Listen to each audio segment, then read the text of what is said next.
क्या होगा अगर मैं आपसे कहूं कि इस सवाल का जवाब वो नहीं है जो आप आज तक सुनते या सोचते आए हैं? क्या होगा अगर मैं कहूं कि कल्कि का जन्म किसी धर्म की सीमाओं से परे एक ऐसे सत्य से जुड़ा है जिसे जानकर आपके पैरों तले जमीन खिसक जाएगी? आज हम कोई साधारण कहानी नहीं सुनने वाले, हम भविष्य की उस भविष्यवाणी की परतों को खोलने जा रहे हैं जो हजारों साल पहले लिख दी गई थी। एक ऐसे अवतार की कहानी जिसका इंतजार ये पूरी सृष्टि कर रही है। सोचिए, एक ऐसी दुनिया जहां पाप ही पुण्य है, जहां झूठ को सच माना जाता है, जहां अज्ञानी ज्ञानियों पर शासन करते हैं, जहां बहन भाई की नहीं, पिता पुत्री का नहीं, जहां धर्म के नाम पर सबसे बड़ा अधर्म होता है। यह कलयुग की वो चरम सीमा है जिसकी कल्पना मात्र से रूह कांप उठती है। और इसी घोर अंधकार के बीच एक उम्मीद की किरण जन्म लेगी, एक ऐसा योद्धा जो समय की धारा को मोड़ देगा, वो जो अधर्म का सर्वनाश करने के लिए आएगा। लेकिन सबसे बड़ा सवाल, वो कौन होगा? क्या वो हिंदू होगा, मुसलमान, ईसाई या कुछ और? चलिए आज इस रहस्य के महासागर में गहराई तक उतरते हैं। लेकिन सावधान, इस यात्रा के अंत में धर्म को देखने का आपका नजरिया हमेशा के लिए बदल सकता है। सबसे पहले हमें यह समझना होगा कि हम यह सवाल पूछ ही क्यों रहे हैं। इसका कारण है कलियुग का वो भयंकर स्वरूप जिसका वर्णन हमारे ग्रंथों में किया गया है। श्रीमद् भागवत महापुराण के 12वें स्कंध में श्री शुकदेव जी राजा परीक्षित को बताते हैं कि कलयुग में क्या क्या होगा। उन्होंने कहा, हे राजन, ज्यों ज्यों घोर कलियुग आता जाएगा, त्यों त्यों धर्म, सत्य, पवित्रता, क्षमा, दया, आयु, बल और स्मरण शक्ति का लोप होता जाएगा। सोचिए, यह हजारों साल पहले लिखा गया था। आज अपने चारों ओर देखिए, क्या आपको यह सच होता हुआ नहीं दिख रहा? लोग छोटे छोटे स्वार्थ के लिए बड़े बड़े रिश्ते तोड़ देते हैं। धन ही मनुष्य का एकमात्र बन जाएगा। जिसके पास पैसा है वही कुलीन, वही ज्ञानी और वही गुणी माना जाएगा। न्याय केवल धन शक्ति के आधार पर मिलेगा। लोग पाखंडी हो जाएंगे। जो बड्ढे बड्ढे वचन देगा, जो बड्डी बड्डी बातें करेगा, उसे ही सबसे बड़ा साधु माना जाएगा। स्नान कर लेने मात्र को ही शरीर की शुद्धि मान लिया जाएगा, जबकि मन की शुद्धि का कोई विचार नहीं करेगा। लोग दूर के तालाबों को तो तीर्थ मानेंगे, पर अपने पास बैठे माता पिता का अपमान करेंगे। ये वो समय होगा जब पृथ्वी भ्रष्ट और लालची शासकों से भर जाएगी। ये शासक अपनी प्रजा का खून चूसेंगे। अकाल और करों के बोझ से दबी हुई प्रजा पहाड़ों और जंगलों में भागने पर मजबूर हो जाएगी। लोग पत्ते, जड्डियेच, मांस, शहद, फल फूल और बीज खाकर अपना पेट भरेंगे। भयंकर सूखा पड़ रहेगा। कभी कड़े ढाके की सर्दी, कभी चिलचिलाती गर्मी, कभी आंधी तूफान तो कभी बाढ़। इन उपद्रवों से लोग मरते रहेंगे। जब इंसान इंसानियत की सारी हदें पार कर देगा, जब धरती पाप के बोझ से कांपने लगेगी, जब बचाने वाला कोई नहीं होगा, तब भगवान विष्णु अपना अंतिम अवतार लेंगे। हमारे पुराण चीख चीख कर उनके आगमन की घोषणा करते हैं। कल की पुराण, भविष्य पुराण, अग्नि पुराण और श्रीमद् भागवत महापुराण, सब में एक ही ध्वनि है। श्रीमद् भागवत महापुराण के 12वें स्कंध दूसरे अध्याय का 18वां श्लोक कहता है, शंभल ग्राम मुख्यस्य ब्राह्मणस्य महात्मनः भवने विष्णु यश सह कल्कि प्रादुर्भविष्यति हु। अर्थात शंभल नामक ग्राम में विष्णु यश नाम के एक महात्मा ब्राह्मण के घर भगवान कल्कि का जन्म होगा। यहां हमें 3 बातें पता चलती हैं। स्थान शंभल ग्राम, पिता का नाम विष्णु यश, परिवार एक श्रेष्ठ ब्राह्मण परिवार। अब आप कहेंगे, मिल गया जवाब।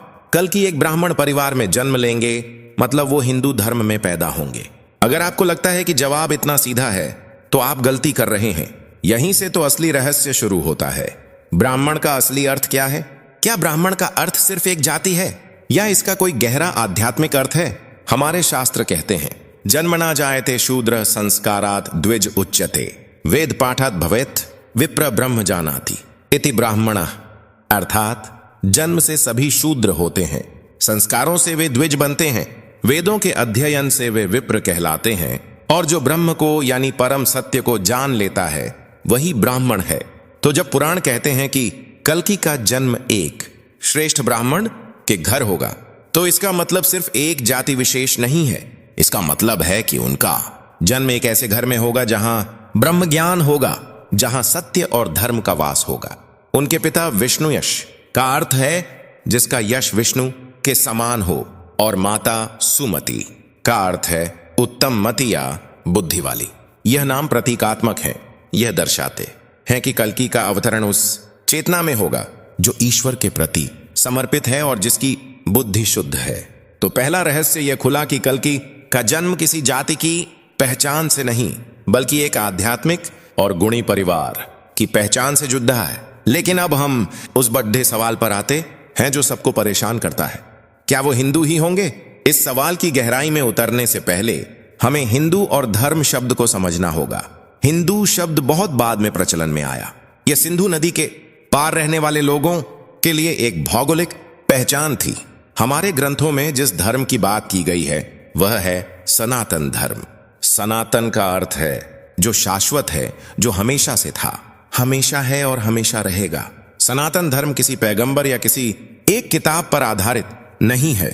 यह उन शाश्वत नियमों का संग्रह है जो पूरी सृष्टि पर लागू होते हैं। जैसे अग्नि का धर्म है जलाना, पानी का धर्म है शीतलता देना, वैसे ही आत्मा का भी एक धर्म है ईश्वर को खोजना, सत्य के मार्ग पर चलना और करुणा का भाव रखना। तो जब हम कहते हैं कि भगवान विष्णु धर्म की स्थापना के लिए अवतार लेते हैं तो उनका मतलब किसी विशेष पूजा पद्धति या रीति रिवाज की स्थापना करना नहीं होता। उनका मतलब होता है उन शाश्वत मूल्यों सत्य, दया, करुणा, न्याय और प्रेम की पुनः स्थापना करना। अब सोचिए, क्या सत्य, दया और न्याय किसी एक धर्म की संपत्ति हो सकते हैं? क्या ये मूल्य हिंदू, मुस्लिम, ईसाई, सिख, बौद्ध या जैन में बटे हुए हैं? नहीं, ये तो सार्वभौमिक हैं। ये तो मानवता के धर्म हैं। कल के अवतार जब आएंगे तो वो सनातन धर्म की स्थापना करेंगे, यानी वो मानवता के उसी शाश्वत धर्म की स्थापना करेंगे। लेकिन कहानी यहीं खत्म नहीं होती। एक और पहलू है जो आपको चौंका देगा। क्या आप जानते हैं कि दुनिया के लगभग हर बड़े धर्म में एक ऐसे ही मसीहा, एक ऐसे ही उद्धारकर्ता की भविष्यवाणी की गई है जो दुनिया के अंत में आएगा? इस्लाम में कयामत के नजदीक इमाम महदी के आने की भविष्यवाणी है।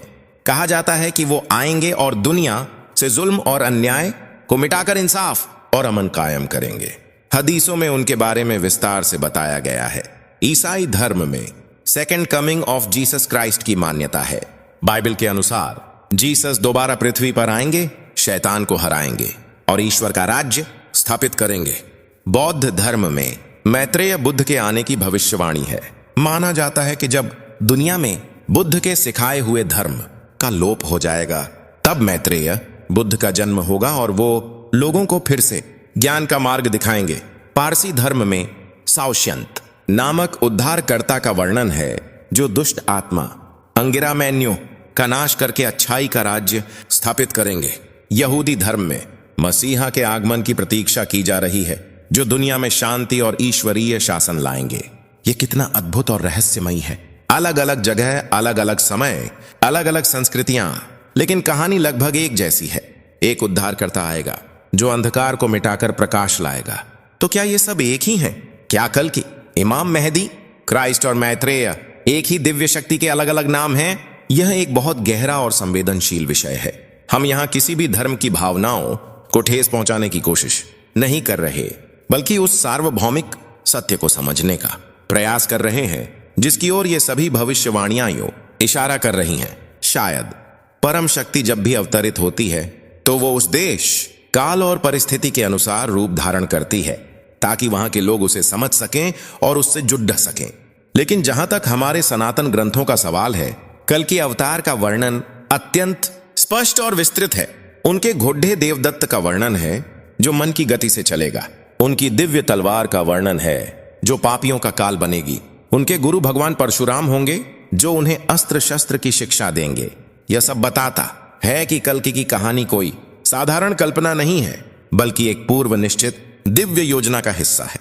तो अब हम अपने मूल प्रश्न पर वापस आते हैं। कल्कि किस धर्म में पैदा होंगे? अब तक की इस यात्रा के बाद आप समझ गए होंगे कि यह सवाल ही गलत है। जैसे हम सूर्य से नहीं पूछ सकते कि तुम पूर्व के हो या पश्चिम के, क्योंकि वो तो पूरे विश्व का है। जैसे हम हवा से नहीं पूछ सकते कि तुम किस देश की हो, क्योंकि वो तो हर जगह बहती है।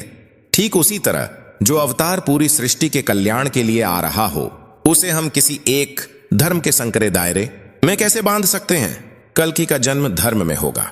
कौन सा धर्म? सनातन धर्म में, मानवता के धर्म में। वो एक ऐसे परिवार में जन्म लेंगे जो सनातनी मूल्यों पर चलता होगा, भले ही दुनिया उस परिवार को हिंदू नाम से जानती हो, क्योंकि आज के समय में सनातन धर्म के सिद्धांतों का पालन करने वाले को ही हिंदू कहा जाता है। लेकिन कल्कि का मिशन किसी एक धर्म के लोगों का उद्धार करना नहीं होगा। उनका मिशन पूरी मानवता का उद्धार करना होगा। वो उन सभी का नाश करेंगे जो अधर्म के रास्ते पर हैं, चाहे वो किसी भी पंथ, जाति या समुदाय के हों, और वो उन सभी की रक्षा करेंगे जो धर्म के मार्ग पर हैं, चाहे वो दुनिया के किसी भी कोने में क्यों ना हो। जब वो अपनी तलवार उठाएंगे तो वो किसी हिंदू की रक्षा के लिए या किसी मुसलमान पर वार करने के लिए नहीं उठाएंगे, वो धर्म की रक्षा के लिए और अधर्म पर वार करने के लिए उठाएंगे। उनकी लड़ाई अच्छाई और बुराई की होगी, किसी धर्म या समुदाय की नहीं। तो असली जवाब क्या है? असली जवाब यह है कि कल्कि अवतार प्रेम के धर्म में पैदा होंगे, वो करुणा के धर्म में पैदा होंगे, वो न्याय के धर्म में पैदा होंगे, वो सत्य के धर्म में पैदा होंगे। उनका धर्म वो होगा जो इंसान को इंसान से जोड़ता है, तोड़ता नहीं। आज हम धर्म के नाम पर एक दूसरे से लड़ डेच रहे हैं। हम भूल गए हैं कि सभी रास्ते एक ही मंजिल की ओर जाते हैं। कल्कि हमें यही याद दिलाने आएंगे। वो हमें बताएंगे कि सबसे बड़ा धर्म मानवता है। शायद उनका जन्म भारत की भूमि पर हो, क्योंकि हमारे पुराण यही कहते हैं। शंभल ग्राम को लेकर कई विद्वानों के कई मत हैं। कोई इसे उत्तर प्रदेश के संभल में बताता है, तो कोई इसे हिमालय की गोद में। स्थान महत्वपूर्ण नहीं है, महत्वपूर्ण है चेतना का वो स्तर जहां भगवान का अवतरण होगा। वो आएंगे और एक नई दुनिया की रचना करेंगे, एक ऐसा युग जिसे सत्य युग कहा जाएगा, जहां कोई पाप नहीं होगा, कोई दुख नहीं होगा, कोई भेदभाव नहीं होगा, जहां सिर्फ प्रेम, शांति और आनंद होगा। यह कहानी सिर्फ एक भविष्यवाणी नहीं है, यह एक उम्मीद है, एक आश्वासन है कि चाहे अंधकार कितना भी गहरा क्यों ना हो जाए, प्रकाश की एक किरण हमेशा बाकी रहती है। जब जब इस धरती पर अधर्म बढ़ेगा, तब तब वो आएगा। यदा यदा ही धर्मस्य ग्लानिर्भवति भारत अभ्युत्थानम धर्मस्य तदात्मानं सृजाम्यहम्। यह भगवान श्री कृष्ण का वचन है, जो आज भी उतना ही सत्य है। तो अगली बार जब कोई आपसे पूछे कि कल की किस धर्म में पैदा होंगे, तो उनसे कहिएगा वो उस धर्म में पैदा होंगे जिसे हम सबने भुला दिया है, इंसानियत के धर्म में। वो उस सनातन ध्वजा को लेकर आएंगे जिसके नीचे सारी मानवता एक हो जाएगी। दोस्तों, ये ज्ञान की यात्रा कभी खत्म नहीं होती। आज हमने एक रहस्य की परत खोली है, लेकिन ऐसे अनगिनत रहस्य हमारे ग्रंथों में छिपे पड्डे ही हैं। ये कहानियां सिर्फ कहानियां नहीं हैं, ये हमारे जीवन का मार्गदर्शन करने वाले प्रकाश स्तंभ हैं। अगर आज की इस यात्रा ने आपके दिल को छुआ है, अगर इसने आपकी सोच को एक नई दिशा दी है, तो मैं चाहता हूं कि आप इस मिशन का हिस्सा बने। यह चैनल सिर्फ एक वीडियो प्लेटफॉर्म नहीं है, यह एक परिवार है। एक ऐसा परिवार जो अपनी जड़ों को, अपनी संस्कृति को और अपने सनातन ज्ञान को समझने के लिए एक साथ आया है।